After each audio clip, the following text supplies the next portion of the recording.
This episode was recorded in Nashville, Tennessee, days prior to the recent major ice storm.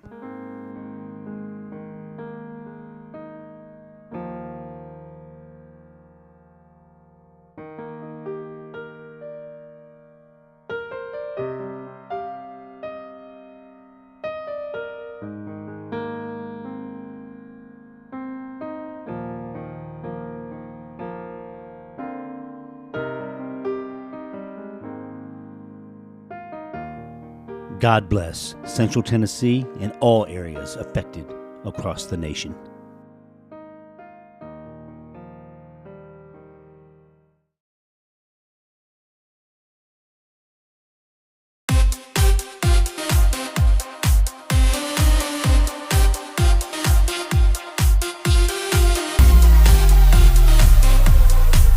What's happening, everybody? Welcome to iShowcase Music Podcast. We are in the Music City, Nashville, Tennessee. This is not a fake scenery behind me. This is downtown Nashville. We can look out and see Broadway and all the wonderful musicians and singers and all the new friends I've made here in Nashville. It's amazing. So I wanted to talk to you all today about AI and how it's just changing the music industry. And even for us professionals, you know, it is a helpful tool. It is crazy, but it can also make you feel a little inferior, a little. It's humbling because these AI voices are really, really good. They are really good, and I'm over here sitting there like, oh my gosh, I just got this track, and I didn't even spend hours and hours and hours, which is part of the fun and all of the fun in the studio, making that happen with a real singer. I'm on the fence about a couple things, but using it as a tool is pretty darn amazing. And I'm going to show you and talk to you about how to do so. What I've been doing personally is writing my music, writing my lyrics, and using Suno especially. I've been using Suno AI to demo my songs. Just to give you some ideas, I go back in there, change the props. So the song is mine. I have a pro account, which is really cool about Suno. If you get a free account and you think you're writing these masterpieces, they own all the copyrights. They own all the publishing. If you have a pro account, which I think cost me $100 for the year, a pro account, then you own all the publishing. You own all the copyright, even to the fake voices, the fake solos, the fake arrangements, and you can release it on DistroKid, you can release it on TuneCore. I think there's prompts on there saying that, you used AI or whatever, but I haven't done that. I haven't published one song in AI, and I don't know if I'm going to ever. But like not using AI on any level, whether it's ChatGPT, whether it's Gemini, Suno, or some of the other brands, is similar to saying you weren't going to use the internet in 1997. It's here. It's here to stay. It's progressing. It's getting stronger. It's getting smarter. And the best advice I can give is just to adapt. Make it happen one way or another. So what I've learned by uploading, I'll upload like my piano track, and then I'll upload all my lyrics, and then I'll say exactly with precision exactly what I want the horns to do, bass to do, drums to do, all the tracks. And then what's really cool about Pro is they'll let you export the stems. So I can export the stems to any song I just demoed, keep what I want, get rid of what I want. What I've found is when you export the stems, be very, very careful, because they can export in WAV, but they aren't accurate. There's some chop off, there's some glitches, so what I do is export it out, put it into Logic, and then I'll drop a new piano bass, drop a new bass place, drums if I need to, and it sounds fuller, and it sounds great when you master it with Ozone. I guess we're up to Ozone 11 now with Native Instruments. So that's what I've been doing. I've been, once again, putting in my piano lines and my full songs, putting in my lyrics, saying I want an R&B male vocalist to sing this, and I want background vocals, or I want this to be a gospel style blues, they'll give me the style that I put in. However, I usually keep it true to what I wrote. So I've done this on a couple of occasions. Once again, have not officially published anything, because what I'm going to do on my album is go back, redo the vocals, redo, like I said, the bass, the keyboards, the organ sounds, the strings, whatever I need to do. A couple snippets here and there of some really cool guitar sounds. I think out of everything on Suno, I'm thinking the vocals are pretty intense. They're pretty good. I've been impressed, and I've been like, well, wait a second, that sounds like somebody, but who does it sound like? So you can't exactly pinpoint it, but I do know that they use some of the same voices on some of the same songs. I think right now we're at like 2 or 3 hit songs, AI songs on the charts, which the charts are being, open-armed with it all. They're understanding and embracing. I think, correct me if I'm wrong, I think Warner Brothers is working with Suno, and I think Universal Music Group bought out one of the other AIs. So I think the music industry knows it's here to stay, but it's all about how you adapt to it, and what you make of it. You can't be scared of it, especially if you're a singer, because the funny thing about the AI vocals is the fact that it does give some soul, but it's soulless. I'll say that again. It gives some soul when it's singing, but there are imperfections, and it's really tough. You have to have a trained ear to know if it's not human or not, and sometimes that even a trained ear gets fooled. So let's go through the process again. Put your song in there. Get the pro, first of all, to maintain your copyrights and your publishing. Get the pro account if you're using Suno. Put your guitar riff in there, your guitar, the whole song on guitar, the whole song on piano, the entire song. Put the entire lyrics in there, typed out. Tell them the exact vocal you want. Tell them the style you want the song to be and what your intention was from the beginning, and let it rip. Then you can go to, I think version 5.0, 5.3 or something like that. It'll master. So you can master it. It'll give you the best sound ever, and it'll also give you 2 to 3 different renditions of that arrangement of your original song.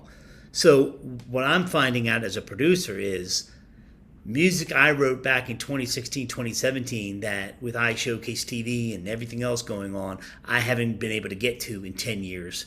I'm able to turn and burn and boom, and maybe get some sync licensing and get some, publishing going on. And I'm not, sales are pretty much dead, but some streams are always wonderful, and Spotify and all that good stuff. So I'm anxious to see where we're going to be in a year from now. A lot of things are changing business-wise.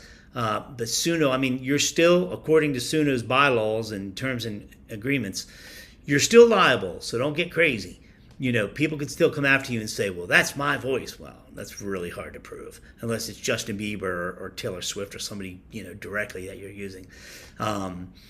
There are some songs that could sound similar to others, but if you write your own music and you put it in there and you just want some ideas, you just want to get some really cool ideas, I don't think there's anything wrong with that.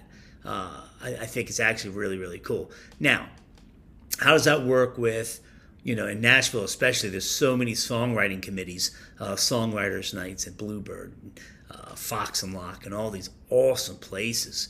How does that embrace AI? I think it trains AI. I think the more we put into it, the more input it gets, the smarter it gets, and the better the recordings become. So it's an interesting time we live in the music industry. As a producer, I'm loving it. As a songwriter and artist, as an artist, it pisses me off because these vocals are better than anything I can record. But I'm going to still try because I still have this soul, and try to pull off a couple really cool things. But as far as background vocals and stuff, if I don't have I think it's 2:30 in the morning, I'm going to call up a background, vocalist to come record. That's a little creepy, right? So, to get AI background vocals and to just blend them in to where you can never tell. You can never tell. I don't know how much you all have played around with it, but I'm telling you, you're in store. If you start messing around with it, it can get kind of addictive. On the video side of things, I've been using Sora, just to be funny with DJ Crazy Scott, which is my DJ name. And I get more likes and more views than I've ever gotten in my life just from being stupid and being funny and using my imagination. Well, I'm not putting my face on that and giving them permission to... Shut up. Don't nobody know you. Who cares if your face is on there or not? I mean, I understand privacy. Respect. I understand that. But I don't care. Use my face. If it's going to make people laugh and make them feel good about themselves, go for it. Musically, if I can enhance and get even better than where I started, go for it. But don't abuse it, Don't think, here's my key issue to end this podcast and this episode. Are you ready? Don't think you're a true musician and true songwriter just because you know the software and just because you use Suno. You are not. You are not. I don't know. I'm anxious to see if they're going to start giving away AI Grammys for best AI production. I very much doubt it. But please don't go there. Don't think you're all that and that you're a producer or a real songwriter. We've put years and decades in our life's work into writing songs, writing lyrics, writing arrangements, producing those arrangements, mixing those arrangements. So there is still a much better quality coming out of the studios. That's not going to change. Okay, let me give you an example. When I was DJing, well, I've been DJing for 30 plus years, and the iPod, the iPod came out. And everybody was like, oh, DJs are done.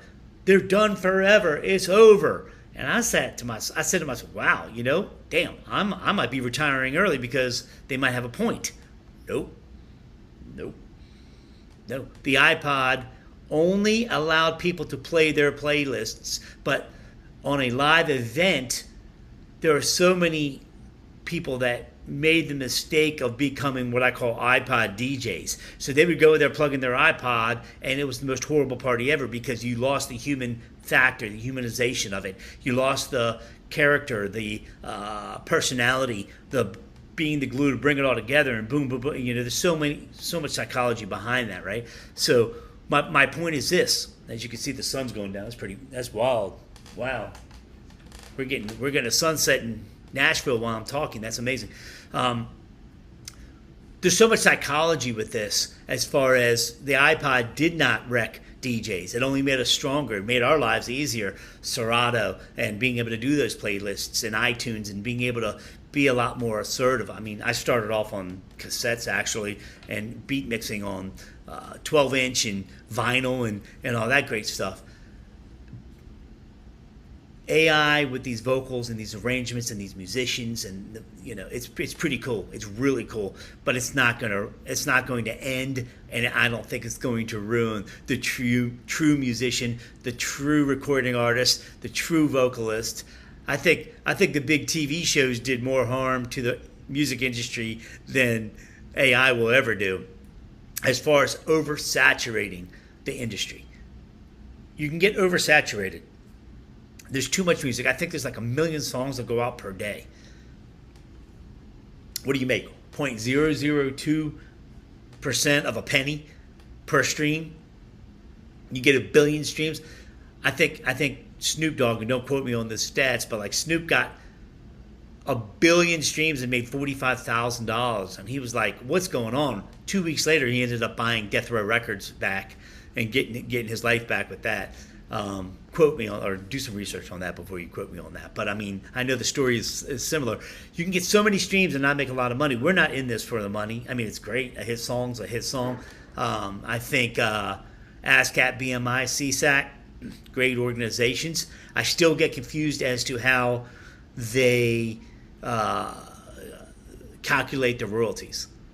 I get confused. I always have. But they seem to do a good job, and they seem to be very supportive of the music industry, and they have so much power with bars and nightclubs and making sure they go out there, and these people are paying the licensing to play this music that, are paying for the licensing to be able to play the music that's entertaining all their guests, whether it's during dinner, whether it's during, even music and or it used to be called music. I think it's called mood now. Atmosphere music. Everybody should be getting paid if their music is being played and being heard and entertaining others. And I'm an advocate for that for sure. The sun is going down in Nashville, Tennessee. This is starting to become my second home, and I like it. Scott Messina checking in with each and every one of you. Not many big interviews, ready to go and produce this week. I'm more like, really? To be honest, I brought the wife. I brought Ask Tammy. You can check out that podcast too. I brought Tammy with me to see if we would really like becoming locals here in Nashville, to make this our second home. We reside in Florida right now. We love it. And there's something about Nashville. There's something that digs at me. Like in the 90s, I came down here in 1993 or 94, and it was like really country. If I'd have just had foresight, if I could have just had a crystal ball and told the future of exactly what this would be in 2026. And a lot of these people on Broadway did exactly that. I got to tell you, the hospitality, the kindness of the people, the bartenders. I mean, you could tell some of the bartenders, don't want to be there. But that's anywhere in the country. That's Miami, Orlando, that's wherever.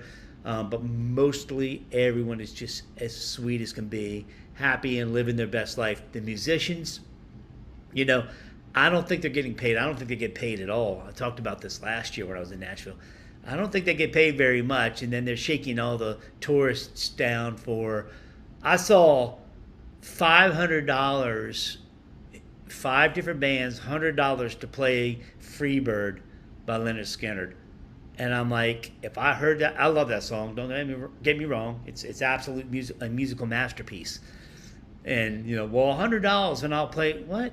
But if you take into consideration that they're really not getting paid, that, I guess it's not much. $20 per song request. Now, the cool thing is the QR codes and the Venmos and the, hey, just Venmo me, boom. And that's a brilliant way. I think most of the places I'm thinking would give probably minimum, and then on top of that, you get your tips. But I'm thinking to myself, that's no different than waiting tables or bartending. I remember back when Tammy and I worked at Ruby Tuesdays, we were making, what, $3 an hour? $4 an hour. I was aging myself, plus tips. But by the time you got the tips, then you were making, pretty decent money. And I think the only reason, that was my only job I've ever had. The only reason I was there is to meet her, the love of my life, my soulmate. Anyway, love you, hon.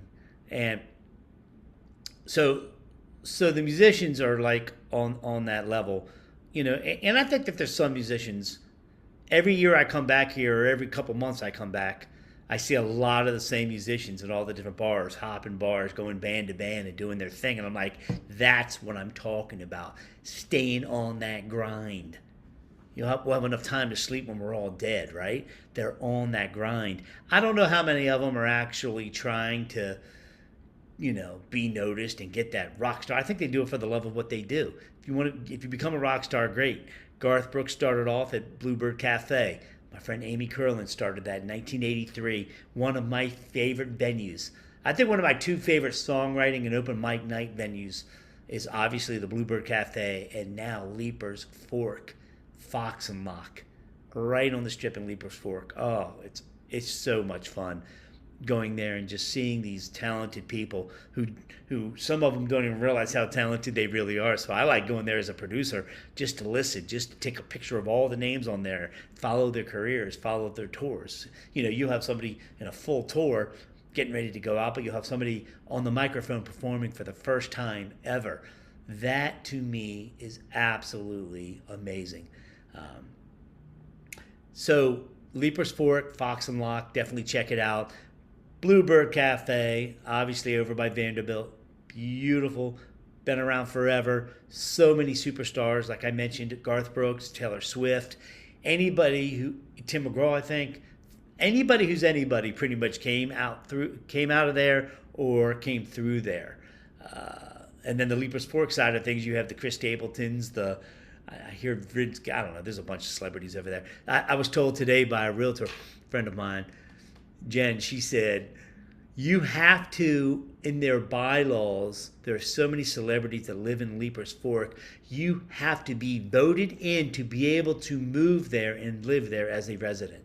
Justin Timberlake, Carrie Underwood. Justin actually sold his property, and I guess he's out west right now. But it's fun. I mean, because I'm in real estate also, and it's fun to sit back and kind of get butterflies again at this age and be like, man, if I start over, I mean, I can work wherever in the world, right from my studio in Florida, but to really find a second home, to really, look for some real estate and to start taking it really serious and say, hey, it'd be cool to have a second place. Well, why not do it in Music City? Let's go. Bridgestone Arena's getting ready to, for local Nashville people and people who know Nashville well, Bridgestone is the main arena where the Predators play, where all CMAs are always every year. And they, at Bridgestone, are getting ready to do renovations. I heard 75,000 square feet, and it's supposed to be the largest rooftop bar in Nashville, which would make sense.